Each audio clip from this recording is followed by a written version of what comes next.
Monaragala police பிரிவில் வசிக்கும் 21 வயதான இளைஞன் ஒருவர் காதலி பல நாட்களாக தொலைபேசியில் பேசாததால் மனமுடைந்து துப்பாக்கியால் தன்னைத்தானே சுட்டு உயிர்மாய்த்துக் கொண்ட விபரீத சம்பவம் நேற்று மாலை இடம்பெற்றுள்ளது.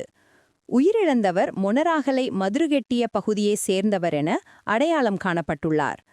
போயா தினம் என்பதால் அவரது தாய் விகாரைக்குச் சென்றிருந்த நிலையில் வீட்டில் யாரும் இல்லாத நேரத்தில் இந்த சம்பவம் நடந்துள்ளது.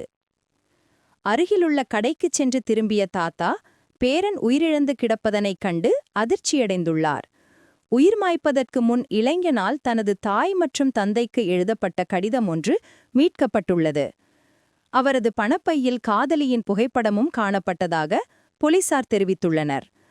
காதலி பல நாட்களாக தொலைபேசியில் பேசாததால் மனமுடைந்த இளைஞன் இந்த விபரீத முடிவை எடுத்துள்ளதாக போலீசாரின் ஆரம்பகட்ட விசாரணையில் தெரியவந்துள்ளது.